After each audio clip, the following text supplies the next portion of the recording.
കായംകുളം സസ്യ മാർക്കറ്റ് പാലം നിർമ്മാണം സംബന്ധിച്ച് മന്ത്രി എം ലിജുവിന്റെ നേതൃത്വത്തിൽ യോഗം ചേർന്നു. പുനർനിർമ്മാണത്തിനായി നിലവിലെ പാലം ഓണം കഴിഞ്ഞ് മാത്രമേ പൊളിക്കുകയുള്ളൂവെന്ന് യോഗ തീരുമാനങ്ങൾ വിശദീകരിക്കവേ മന്ത്രി പറഞ്ഞു.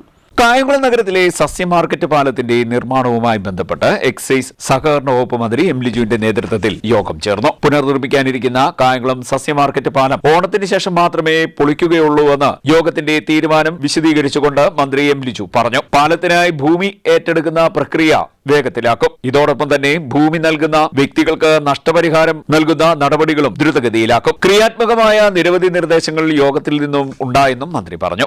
സസ്യ മാർക്കറ്റ് പാലവുമായി ബന്ധപ്പെട്ട് ഇന്ന് ജനപ്രതിനിധികളുടെയും വ്യാപാരികളുടെയും ബന്ധപ്പെട്ട ഉദ്യോഗസ്ഥന്മാരുടെയും മീറ്റിംഗ് കൂടി ചില തീരുമാനങ്ങൾ എടുത്തിട്ടുണ്ട്. നിലവിൽ സസ്യ മാർക്കറ്റ് പാലം ഓണത്തിന് മുൻപാകെ പൊളിക്കുന്നത് വ്യാപാരി സമൂഹത്തിന് വളരെയധികം ബുദ്ധിമുട്ടുകളുണ്ടാകും എന്ന ഒരു അഭിപ്രായം ജനപ്രതിനിധികളുടെ ഭാഗത്തു നിന്നും വ്യാപാരികളുടെ ഭാഗത്തു നിന്നും ഉണ്ടായതിന്റെ അടിസ്ഥാനത്തിൽ ഓണത്തിന് ശേഷം മാത്രമേ സസ്യ മാർക്കറ്റ് പാലം പൊളിക്കേണ്ടതുള്ളൂ എന്നൊരു തീരുമാനമാണ് ഇന്നത്തെ യോഗം എടുത്തിരിക്കുന്നത്. അതോടൊപ്പം തന്നെ സാധാരണഗതിയിൽ ഒരു നിർമ്മാണ പ്രവർത്തനം നടത്തുമ്പോൾ ആദ്യം സ്വീകരിക്കേണ്ട ഒരു നടപടി ആ പ്രദേശത്തെ ഭൂമി ഏറ്റെടുക്കലാണ്. കാരണം പാലം ഉൾപ്പെടെ പണിത് പൂർത്തിയായാലും ഭൂമി ഏറ്റെടുത്തില്ല എന്നുണ്ടെങ്കിൽ നമ്മൾ ഉദ്ദേശിക്കുന്ന തരത്തിലുള്ള ഗതാഗത ലക്ഷ്യം കൈവരിക്കാനാവില്ല.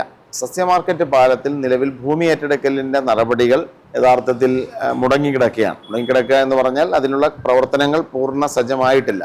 അപ്പോൾ ഇന്നത്തെ യോഗത്തിന്റെ തീരുമാനപ്രകാരം വളരെ അടിയന്തരമായി ഭൂമി ഏറ്റെടുക്കൽ പ്രക്രിയ പൂർത്തിയാക്കാൻ ആവശ്യമായ നടപടിക്രമങ്ങൾ പൂർത്തീകരിക്കാനും അതിന് ജില്ലാ ഭരണകൂടവുമായിട്ട് അടിയന്തരമായി ബന്ധപ്പെട്ട് അവരുടെ മീറ്റിംഗ് ഉൾപ്പെടെ വിളിച്ചു ചേർത്ത് ആ ഒരു പ്രോസസ് വളരെ വേഗത്തിലാക്കി ഭൂമി വിട്ടു നൽകുന്ന വ്യക്തികൾക്ക് നഷ്ടപരിഹാരം ലഭ്യമാക്കാൻ ആവശ്യമായ നടപടികളും സ്വീകരിക്കും. അപ്പോൾ ഒരേ സമയം തന്നെ നിർമ്മാണ പ്രവർത്തനവും ഭൂമി ഏറ്റെടുക്കലും മുന്നോട്ട് കൊണ്ടുപോവുക എന്നതാണ് ലക്ഷ്യം വെക്കുന്നത്. ഓണത്തിന് ശേഷം പാലം പൊളിക്കുന്നതിന് മുമ്പായി തന്നെ ഈ നടപടികൾ വേഗത്തിലാക്കി കാര്യങ്ങൾ വളരെ പെട്ടെന്ന് നഗരത്തിലെ ഒരു പ്രധാനപ്പെട്ട വികസന പ്രവർത്തനത്തെ പൂർത്തീകരിക്കാനുള്ള ശ്രമങ്ങൾ ജനപ്രതിനിധി എന്ന നിലയിൽ സ്വീകരിക്കുന്നതാണ്. ഇന്നിവിടെ ഈ പ്രദേശത്തെ കൗൺസിലർമാരും ഈ സസ്യ മാർക്കറ്റ് പാലം നിലനിൽക്കുന്ന പ്രദേശത്തെ ബഹുമാനപ്പെട്ട ജനപ്രതിനിധികൾ ഈ യോഗത്തിൽ പങ്കെടുത്തിരുന്നു. അവർ മുന്നോട്ട് വെച്ച ക്രിയാത്മകമായ നിർദ്ദേശങ്ങൾ, വ്യാപാരി സമൂഹം മുന്നോട്ട് വെച്ച നിർദ്ദേശങ്ങൾ, നഗരസഭാ ചെയർമാൻ തന്നെ നേരിട്ട് നൽകിയ നിർദ്ദേശങ്ങൾ, ഇതെല്ലാം തന്നെ